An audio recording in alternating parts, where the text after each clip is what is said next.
ఇవాళ లోక్సభ ఎన్నికల తుది దశ పోలింగ్ జరగనుంది. ఆ తర్వాత రానున్న ఎగ్జిట్ పోల్స్ పై కేంద్ర ఎన్నికల సంఘం నిన్న కీలక ఆదేశాలు జారీ చేసింది. ఇవాళ సాయంత్రం నిర్ణీత సమయం కంటే ముందు ఫలితాలను ఇవ్వకూడదని ఈసీ ఆదేశాలు జారీ చేసింది. నేడు సాయంత్రం 6:30 తర్వాతే ఎగ్జిట్ పోల్స్ విడుదల చేయాలని తెలిపింది. ప్రజా ప్రాతినిధ్య చట్టం సెక్షన్ 126A ప్రకారం నిబంధనలు పాటించాలని పేర్కొంది.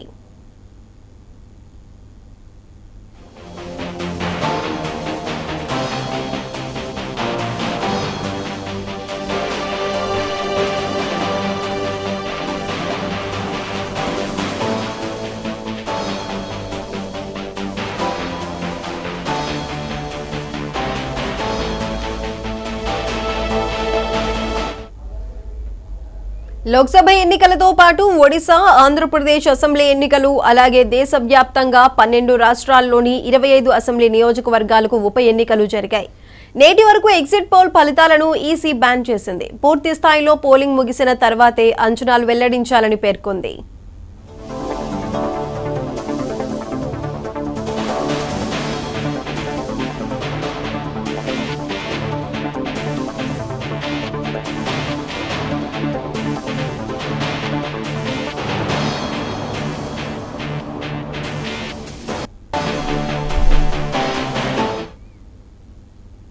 నేటి ఎగ్జిట్ పోల్స్ పై ఎన్నికల సంఘం కీలక ఆదేశాలు జారీ చేసింది. నేడు సాయంత్రం 6:30 తర్వాతే ఎగ్జిట్ పోల్స్ విడుదల చేయాలని ఈసీ ప్రజా ప్రాతినిధ్య చట్టం సెక్షన్ 126A ప్రకారం నిబంధనలు పాటించాలని స్పష్టం చేసింది.